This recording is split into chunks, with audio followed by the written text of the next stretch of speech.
Le vent glacial de l'hiver s'insinue. Il caresse votre peau, ou plutôt, il la mord. Une sensation familière, n'est-ce pas? Cette sécheresse qui s'installe, ces rougeurs qui trahissent l'agression, ces craquelures, parfois douloureuses, qui semblent défier toute tentative de douceur. Vous avez essayé les crèmes, les baumes, les sérums, une armée de produits promettant l'impossible. Mais le froid persiste, et avec lui, cette peau qui ne ressemble plus à la vôtre. Et si je vous disais que le véritable secret, celui qui transforme la peau mature et la protège véritablement des ravages de l'hiver, ne se trouve pas dans un flacon, mais bien au-delà? Un pilier oublié, une fondation essentielle que nous allons déterrer ensemble. Restez avec nous, car ce secret, je ne le révélerai qu'à la fin de ce voyage. Bienvenue sur Sagesse Santé, votre espace dédié à une longévité épanouie, où la science rencontre la sagesse ancestrale pour vous guider vers une vie pleine d'autonomie et de joie. Nous savons que la quête d'une peau saine en hiver peut sembler un défi constant, une bataille perdue d'avance. Mais aujourd'hui, nous allons déconstruire les mythes et vous donner les clés pour une peau douce et résistante, même sous les assauts du froid. Combien de fois avez-vous appliqué une crème épaisse, espérant une hydratation durable, pour voir la sécheresse revenir, implacable, quelques heures plus tard? C'est le piège. Nous nous concentrons souvent sur la surface, traitant les symptômes sans jamais remonter à la source. Imaginez un jardinier qui arrose les feuilles jaunies d'une plante sans jamais vérifier l'état de ses racines. Il s'épuise, la plante dépérit. C'est exactement ce qui arrive à notre peau. Nous la bombardons d'hydratants externes, mais si les mécanismes internes sont défaillants, l'effet sera toujours éphémère. Prenons l'exemple d'Élise, 72 ans. Chaque hiver, ses mains devenaient si gercées qu'elle en arrivait à éviter de sortir. Elle achetait les crèmes les plus chères, celles qui promettaient des miracles. Pourtant, la douleur persistait, les coupures apparaissaient. Elle se sentait frustrée, impuissante, comme si son corps la trahissait. Ce qu'Élise ne savait pas, c'est que son approche était incomplète. Elle se battait contre les symptômes, pas contre la cause profonde. Et c'est là que réside la nuance, la subtilité qui change tout. La peau mature, en particulier, a des besoins spécifiques, des faiblesses qui s'accentuent avec le temps et les agressions extérieures. Le froid n'est qu'un déclencheur, une loupe qui met en évidence des déséquilibres préexistants. Alors, quel est le pourquoi derrière cette fragilité hivernale de notre peau mature? Divisons ce concept en 3 points essentiels, faciles à comprendre. Premièrement, la barrière cutanée. Imaginez votre peau comme un mur de briques. Chaque brique est une cellule cutanée, et le mortier entre les briques, c'est le ciment lipidique. Avec l'âge, ce mortier s'affaiblit, devient moins dense. Les briques sont moins bien liées, et le mur, moins solide. Le froid, avec son air sec et ses variations de température, agit comme un marteau sur ce mur déjà fragilisé. Il crée des micro-fissures, permettant à l'humidité essentielle de s'échapper plus facilement, et aux agents irritants de pénétrer. C'est pourquoi les crèmes seules ne suffisent pas toujours, elles ne réparent que temporairement le mortier en surface, sans renforcer la structure profonde. Deuxièmement, la microcirculation. Pensez à un réseau de petites rivières sous la surface de votre peau. Ces rivières transportent les nutriments vitaux et l'oxygène, et évacuent les déchets. Avec l'âge, et sous l'effet du froid, ces rivières peuvent se rétrécir, leur débit ralentir. Le sang circule moins bien aux extrémités, aux couches supérieures de la peau. Moins de nutriments arrivent, moins de déchets sont éliminés. La peau devient alors moins bien nourrie de l'intérieur, plus pâle, plus lente à se réparer. C'est comme une ville dont les routes d'approvisionnement seraient coupées, elle s'affaiblit, perd de sa vitalité. Les rougeurs, les sensations de tiraillement sont souvent le signe de cette microcirculation compromise. Enfin, le renouvellement cellulaire. Nos cellules cutanées ont un cycle de vie. Elles naissent, vivent, et sont remplacées par de nouvelles. Avec le temps, ce cycle ralentit. C'est comme une horloge qui perdrait de la vitesse.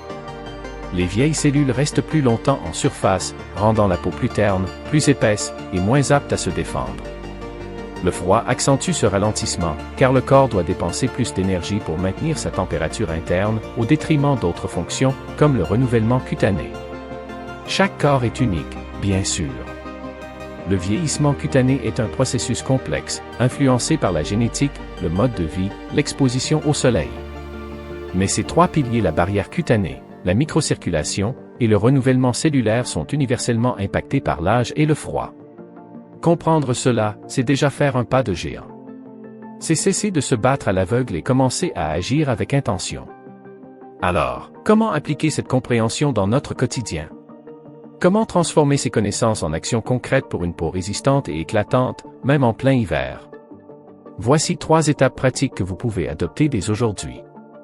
La première étape est la nutrition interne. Rappelez-vous notre mur de briques?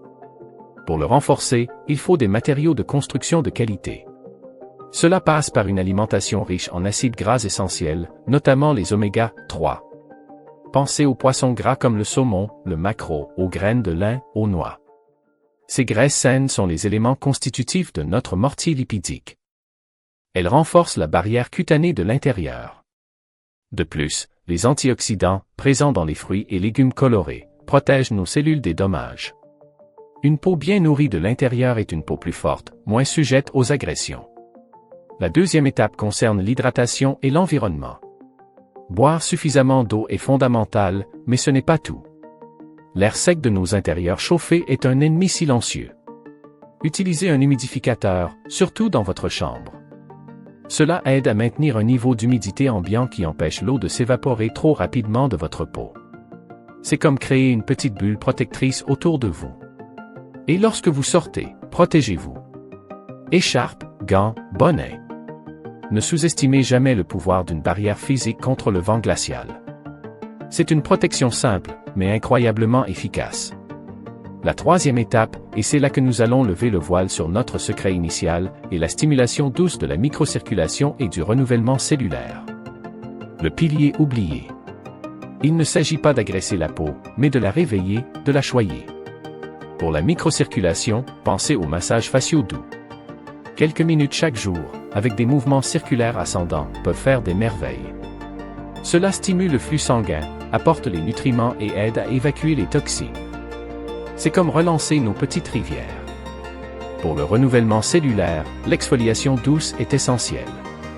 Pas les gommages agressifs, mais des exfoliants enzymatiques ou à base d'acide de fruits doux, une fois par semaine. Ils aident à éliminer les cellules mortes en douceur, permettant aux nouvelles cellules de remonter à la surface. Et le secret? Le véritable pilier oublié, c'est la synergie de ces 3 éléments.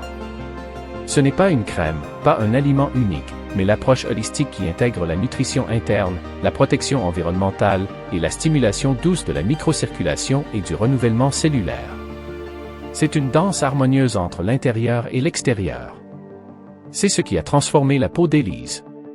En adoptant ces habitudes, elle a vu ses mains retrouver leur souplesse, les rougeurs s'estomper. Elle a retrouvé le plaisir de jardiner, de prendre des promenades sans la crainte de la douleur. Bien sûr, aucune technique n'est une panacée universelle. Ces approches sont incroyablement efficaces pour la grande majorité des peaux matures, mais il existe des situations où elles ne suffisent pas.